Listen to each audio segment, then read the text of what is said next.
Good morning all my dear friends. तो आज के इस वीडियो में हम चर्चा करेंगे कंकाल तंत्र या स्केलेटन सिस्टम के बारे में।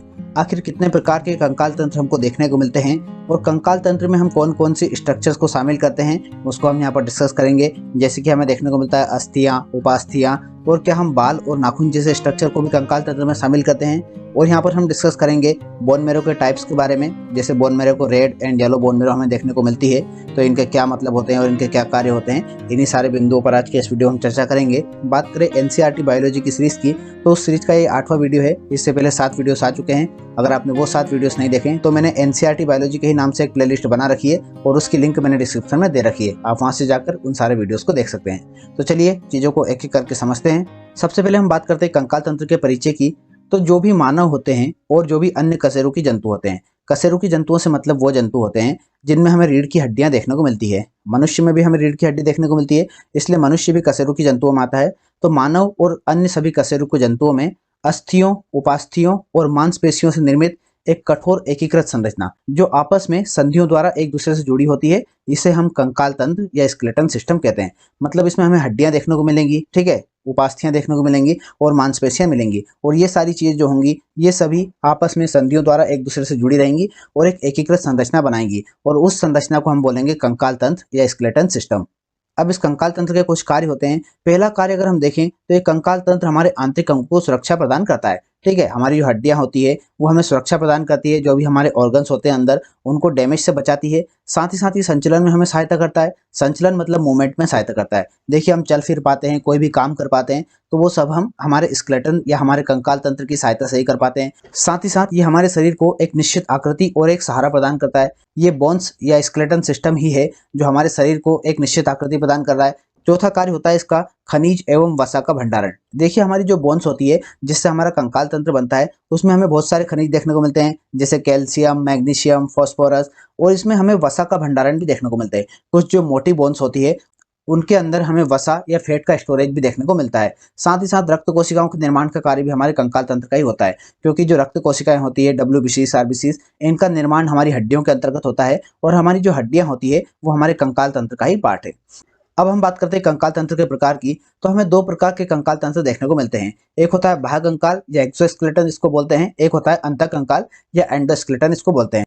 सबसे पहले हम बात करें बाह्य कंकाल की, तो जंतुओं के शरीर की बाह्य सतह पर उपस्थित वे सारी संरचनाएं जो जंतुओं के शरीर को सुरक्षा प्रदान करती है और सहारा प्रदान करती है, ऐसे सारे स्ट्रक्चर जो हमें बाहरी सतह पर देखने को मिलते हैं, बाहर की सतह पर देखने को मिलते हैं, उन सारे स्ट्रक्चर को हम बाह्य कंकाल में शामिल करते हैं। इसमें कौन कौन शामिल होंगे? इसमें हमें कुछ जंतुओं के शरीर पर कवच देखने को मिलते हैं, जैसे कि कछुआ और जो घोंगा होता है, इनकी सतह पर हमें बाहर की ओर एक खोल देखने को मिलता है, कवच देखने को मिलता है, तो ये भी एक बाह्य कंकाल का ही प्रकार है। साथ ही साथ हमें पक्षियों के पंख देखने को मिलते हैं, तो जो पक्षियों के पंख होते हैं वो भी सुरक्षा प्रदान करते हैं, वो भी सहारा प्रदान करते हैं, तो ये भी बाह्य कंकाल का ही एक प्रकार है। मछलियों में सल्क हमें देखने को मिलते हैं। साथ ही साथ कुछ जंतुओं के शरीर पर उपस्थित बाल व नाखून, बाल और नाखून जो होते हैं ये भी हमारे कंकाल तंत्र का ही एक हिस्सा है, और ये शामिल होते हैं बाह्य कंकाल के अंतर्गत। अब कौन कौन से जीवों में हमें बाह्य कंकाल देखने को मिलता है? तो कॉकरोच, केकड़ा, कछुआ, झींगा, मछली, सीप, टिड्डा, इन सारे जीवों में हमें खासकर बाह्य कंकाल देखने को मिलते हैं।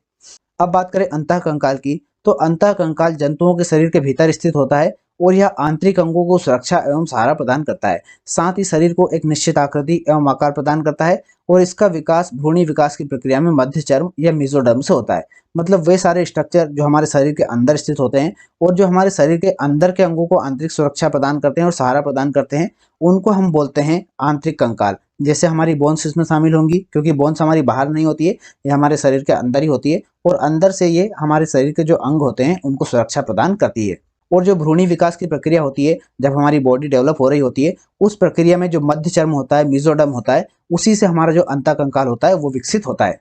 बात करें अंतः कंकाल के भागों की, तो अंतः कंकाल में हमें मुख्यतः 2 भाग देखने को मिलते हैं। एक होती है अस्थियां जिसको हम बोन्स बोलते हैं, एक होती है उपास्थियां जिसको हम कार्टिलेज कहते हैं।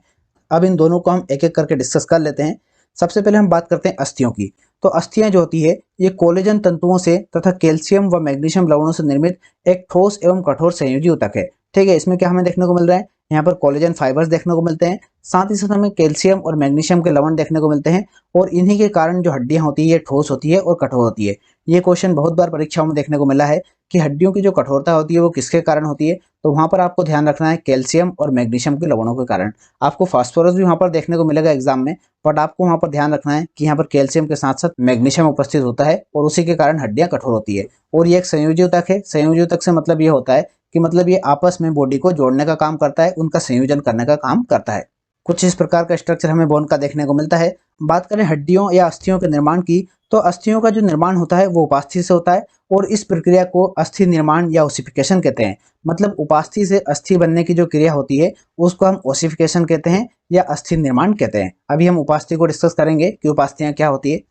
बात करें हड्डियों की संरचना की, तो हड्डियों का जो 38% भाग होता है वो हमें ओसिन नामक प्रोटीन से मिलकर बना होता है। काफी महत्वपूर्ण ये पॉइंट है। कौन सा प्रोटीन हमें हड्डियों में देखने को मिल रहा है, तो वो है ओसिन प्रोटीन, और ये लगभग 38% भाग हड्डियों का बनाता है। साथ साथ जो बचा हुआ 62% भाग होता है इसमें हमें अकार्बनिक लवण देखने को मिलते हैं। इसमें भी मेनली जो होते हैं वो कैल्शियम फास्फेट और मैग्नीशियम फास्फेट होते हैं। बाकी और भी अकार्बनिक लवण होते हैं, बट जो मेन पार्ट होता है वो कैल्शियम फास्फेट और मैग्नीशियम फास्फेट से मिलकर बना होता है, और इसी के कारण अस्थियां जो होती है वो ठोस एवं कठोर होती है।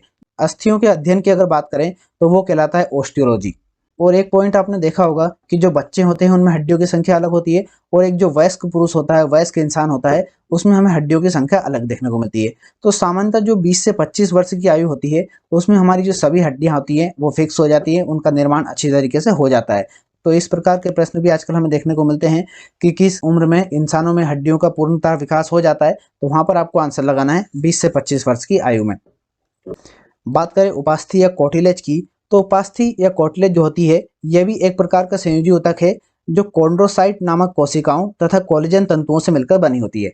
कोलेजन फाइबर जो हमने हड्डियों में भी देखा था, हड्डियों में भी हमें कोलेजन फाइबर देखने को मिला था, उसके साथ साथ हमें देखने को मिल रहा है कॉन्ड्रोसाइट नाम की कोशिकाएं, और ये लोचशील मतलब फ्लेक्सिबल होती है, साथ साथ इलास्टिक होती है। हड्डियों की तरह कठोर और ठोस इनका स्ट्रक्चर नहीं होता है। बात करें इनकी स्थिति की, तो जो भी लंबी अस्थियां होती है उनके किनारों पर और संधि वाले स्थान पर हमें उपास्थियां देखने को मिलती है, और इसका काम ही होता है कि हड्डियों का जो आपस में परस्पर घर्षण होता है उससे सुरक्षा प्रदान करती है। जैसे यहाँ पर आप देखें इस इमेज में, तो ये है एक हमारी बोन, ठीक है, ये एक बोन है, और ये इधर से आप देख पा रहे हो तो ये एक बोन है। इन दोनों बोन्स के बीच में जो ये सफेद वाला स्ट्रक्चर आप देख पा रहे हैं, ये सफेद स्ट्रक्चर कहलाता है कार्टिलेज या उपास्थि। तो ये क्या करता है, दोनों तरफ से जब हड्डियां जुड़ती है तो जोड़ वाले जो स्थान होते हैं वहां पर हड्डियों के किनारों पर ये उपस्थित होती है, और हड्डियों का जो आपस में घर्षण होता है उस घर्षण से ये हड्डियों को सुरक्षा प्रदान करती है ताकि हड्डियां डैमेज ना हो, हड्डियों में कोई नुकसान ना हो। बात करें उपास्थि की संरचना की, तो उपास्थि में हमें कैल्शियम लवण देखने को नहीं मिलते हैं। कैल्शियम लवण इसमें अनुपस्थित होते हैं और इसी के कारण ये कठोर नहीं होती है। वहां पर हमने देखा था कि कैल्शियम और मैग्नीशियम के जो लवण होते हैं उनके कारण हड्डियां कठोर थी, ठोस थी, और यहाँ पर कैल्शियम लवण उपस्थित नहीं है तो ये कठोर नहीं होंगी, ये फ्लेक्सिबल होंगी, इलास्टिक होंगी। और कैल्शियम लवण के स्थान पर हमें यहाँ पर एक नया पदार्थ देखने को मिलता है, वो होता है कॉन्ड्राइटिन। ये भी क्वेश्चन आजकल देखने को मिलता है कि उपास्थियों में कैल्शियम लवण के स्थान पर कौन सा पदार्थ देखने को मिलता है, तो वहां पर आपको आंसर लगाना है कॉन्ड्राइटिन, जो इसको लोचशीलता प्रदान करता है और इसी के कारण इसमें फ्लेक्सिबिलिटी या इलास्टिसिटी पाई जाती है। अब उपास्थियों में हमें एक और स्ट्रक्चर देखने को मिलता है। इनके ऊपर हमें पेरिकॉन्ड्रियम नामक एक तंतु में झिल्ली देखने को मिलती है, जिसका काम क्या होता है, इसका काम ही होता है कि जब कभी भी उपास्थियां क्षतिग्रस्त हो जाती है, डैमेज हो जाती है, तो उस स्थितियों में उपास्थियों को फिर से बनाना, उनका पुनर्निर्माण करना, ये कार्य होता है पेरिकॉन्ड्रियम का। बात करें उपास्थियों के अध्ययन की, तो उपास्थियों का अध्ययन कहलाता है कॉन्ड्रोलॉजी। अब हमें एक और स्ट्रक्चर देखने को मिलता है, वो है अस्थि मज्जा या बोन मैरो। तो जो कोई भी मोटी हड्डियां होती है, मोटी और जो लंबी अस्थियां होती है, उनमें हमें एक खोखली गुहा देखने को मिलती है। जैसे यहाँ पर जो हड्डी देख पा रहे हैं इसमें भी आपको एक खोखली जगह देखने को मिल रही है। तो ये जो खोखली जगह होती है इसी जगह को हम बोलते हैं मेरो कैविटी, ठीक है। और इस मेरो कैविटी में हमें एक विशेष प्रकार का अर्ध तरल पदार्थ देखने को मिलता है। उस अर्ध तरल पदार्थ को हम कहते हैं अस्थि मज्जा या बोन मैरो। ये बोन मैरो जो होता है ये हमें दो प्रकार का देखने को मिलता है। एक होती है लाल अस्थि मज्जा, ये रेड बोन मैरो, और एक होती है पीली अस्थि मज्जा, ये येलो बोन मैरो। तो लाल अस्थि मज्जा जो होती है ये हमें अस्थियों के किनारों पर देखने को मिलती है। जैसे ये एक हड्डी है, ठीक है, तो इसके जो किनारे होंगे इन किनारों पर हमें लाल अस्थि मज्जा देखने को मिलेंगी, और जो पीली अस्थि मज्जा होगी, येलो बोन मैरो होगी, ये हमें अस्थियों के बीच वाले स्थान पर देखने को मिलेगी। ये जो बीच वाले स्थान होंगे, खोखले स्थान, उन बीच वाले स्थानों पर हमें पीली अस्थि मज्जा देखने को मिलेगी। बात करें लाल अस्थि मज्जा के कार्य की, तो ये आरबीसीज, डब्ल्यूबीसीज और प्लेटलेट्स का निर्माण करती है। मतलब तीनों प्रकार की जो कोशिकाएं होती है, आरबीसीज, डब्ल्यूबीसीज और प्लेटलेट्स, इन तीनों प्रकार की कोशिकाओं का निर्माण लाल अस्थि मज्जा में होता है, रेड बोन मैरो में होता है। बात करें पीली अस्थि मज्जा में, तो पीली अस्थि मज्जा में हमें सिर्फ कुछ मात्रा में ही WBCs का निर्माण देखने को मिलता है। बाकी जो RBCs होती है और प्लेटलेट्स होता है, इनका निर्माण इसमें बिल्कुल भी नहीं होता है। WBCs का भी बहुत ही कम मात्रा में यहाँ पर निर्माण होता है। पर पीली अस्थि मज्जा जो होती है, इसका एक विशेष कार्य होता है कि ये अपने अंदर वसा का भंडारण करके रखती है। ठीक है, जो फेट होता है उसके स्टोरेज सेंटर के रूप में पीली अस्थि मज्जा काम करती है। तो ये था हमारा कंकाल तंत्र की जानकारी से संबंधित वीडियो। अगले वीडियो में हम चर्चा करेंगे मानव कंकाल के बारे में, ह्यूमन स्केलेटन के बारे में। तो उम्मीद करते हैं जानकारी आपको अच्छी लगी होगी। अच्छी लगी है तो प्लीज वीडियो को लाइक और कमेंट करके जरूर बताएं। साथ ही साथ हमारे चैनल को सब्सक्राइब करके बेल आइकन को प्रेस कर लें, ताकि ऐसे ही वीडियो जब भी हम अपलोड करें तो उनके नोटिफिकेशन आपको टाइम टू टाइम मिलते रहें। मिलते हैं नेक्स्ट वीडियो में, तब तक के लिए पढ़ाई करते रहिए, अपना ख्याल रखिए। बहुत बहुत धन्यवाद।